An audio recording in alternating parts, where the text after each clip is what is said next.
Hi, I'm Colin Sanders and this is the History Books Review, and I'm looking a bit more windswept and interesting than usual because I've just got out of the shower, so my apologies for that. I have now reached chapter 34 of my review of Gibbon's Decline and Fall of the Roman Empire, and we now meet the most famous man of his age and the one who is still a household name, Attila the Hun. The Goths and the Vandals had beaten up the Roman Empire and stolen its lunch money. It's easy to forget that the main reason they were there at all was to escape from the Huns. In his book Grand Strategy of the Byzantine Empire, which I reviewed some time back, Edward Luttwak pointed out just how unstoppable the Huns were. The combination of a long-range effective archery with skilled horsemanship gave them a tactical advantage that nobody could compete with. The Huns' mobility enabled them to concentrate their forces where they needed them, or to escape unharmed if they had misjudged their target. In a set-piece battle, they could almost always retreat if it wasn't going their way. On the other hand, any army that faced them would be facing instant destruction if they broke formation.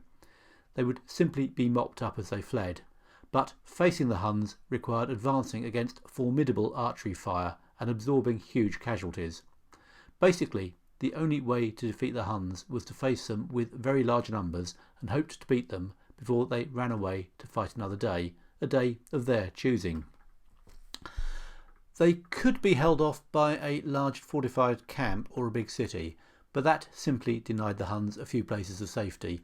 Only overwhelming numbers of defensive troops could hold the Huns back, and in the 5th century neither the Western nor the Eastern Empire could raise large numbers of troops.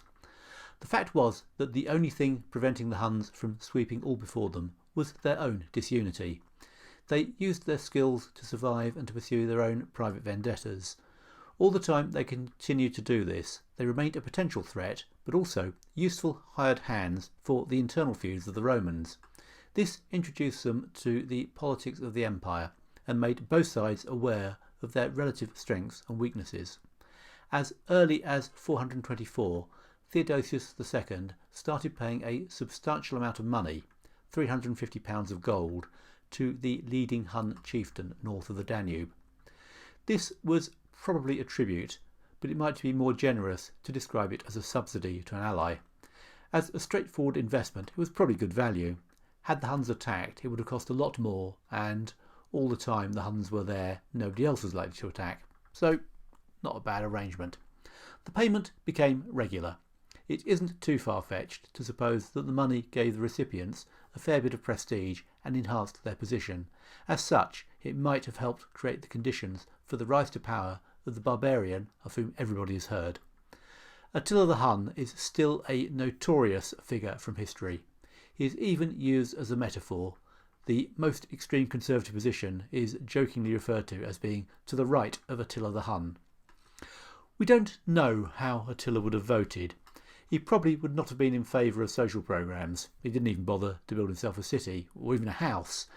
And he preferred to live in a tent, so he would not have been a typical liberal. And he wasn't really into traditional family values either. He had many wives, for example, and he showed very little respect for private property. His career was largely devoted to relieving other people of it, so I don't think he really fits into our notions of what constitutes left or right. In fact, there really is no equivalent in the modern world or recent history to a figure like Attila. He was able to mobilise tribesmen by the hundreds of thousands, but he did so without any kind of military organisation. It is hard to say just how far his influence stretched. Gibbon suggests it went from the Danube to the Volga to the Arctic Circle, and that he was in diplomatic contact with China. I'm not sure where he got that piece of information from, and I haven't found any other reference to it. It doesn't sound particularly hard to believe, though.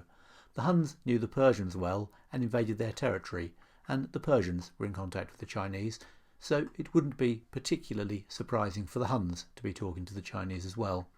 But how did Attila hold together such a huge empire without cities, civil servants, or even roads? He must have been quite a man, and his achievement has only been matched in history by Genghis Khan. But he didn't spring onto the scene out of nowhere.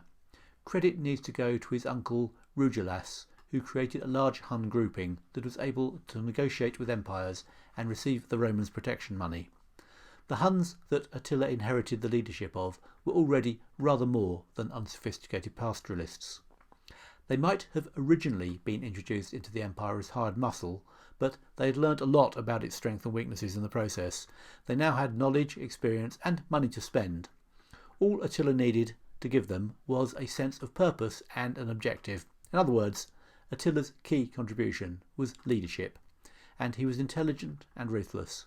His first political act was to remove his co-ruler, Bleda. We don't know the circumstances, but it's safe to assume that Bleda ended up dead as a result of some action on the part of Attila. But although he was a cosmopolitan and worldly man with a keen appreciation of human nature, he did also use supernatural support. A magic blade had been discovered buried in a field by a herdsman. It had come to light when his wounded horse had followed a trail of blood to its hiding place. The sword was, manifestly, a sign from Mars of holy favour to its warlike wielder. It was rapidly presented to Attila, who could now claim the power of heaven was with him. He was not just a king, and not just a successful king, he was a powerful magician with divine allies. The establishment of the Hunnic Empire cannot have come about simply by war and diplomacy. There must have been some fighting as well, but none of this story has been recorded. Attila could rule without the written word and had no need to record his deeds. Word got around that if you valued your life in this world and your soul in the next one, you'd better get on the good side of Attila the Hun. Thanks for listening to this episode of the History Books Review. Next time we'll get on to how Attila treated the Eastern Empire. It's probably not too much for a spoiler to say it isn't well. I hope you can join me for that. In the meantime, thanks for listening.